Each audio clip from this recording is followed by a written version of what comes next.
Hello everyone, আসসালামু আলাইকুম বন্ধুরা।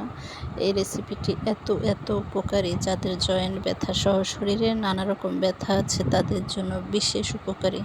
আর আপনারা জানবেন এবং যারা আমার নিয়মিত ফলোয়ার তারা জানেন আমি বিশেষ করে যে রেসিপিগুলো দেই বেশিরভাগই উপকারী এবং ঔষধি গুণ সম্পন্ন রেসিপি। তো এই যে আজ বানাবো কালো জিরা ভর্তা। তো একেবারে লো আছে বা ফ্রাই প্যানটা শুধু গরম করে নিয়েই বাস এই জিনিসগুলো ভেজে নেবেন।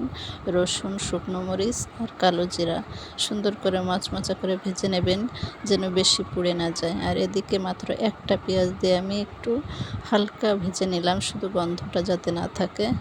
তো এই যে আমি সম্পূর্ণ সুন্দর করে ভেজে নিয়েছি। আপনারা চাইলে শিলপাটাও বাটতে পারেন। তো আমি ব্লেন্ড করব। তো একত্রে সব কিছু নিয়ে নিলাম। আর অবশ্যই এটি ঠান্ডা করে ব্লেন্ড করবেন যদি ব্লেন্ডারে করতে চান। তো দেখেন, দেখতেও সুন্দর আর কি সুন্দর একটা স্মেল বেরিয়েছে। আর খেয়ে এর উপকারিতা অবশ্যই বুঝতে পারবেন। আর কমেন্টে জানাবেন। যারা আমার নতুন ফলোয়ার তারা অবশ্যই সাবস্ক্রাইব করবেন এবং লাইক শেয়ার দিয়ে পাশে থাকবেন নিত্য নতুন ভিডিও পাওয়ার জন্য। কারণ আমার প্রতিটি ভিডিওতে ইম্পর্টেন্ট কিছু টিপস থাকে যা খুবই উপকারী আপনাদের। তো খুব ভালো থাকবো সবাই।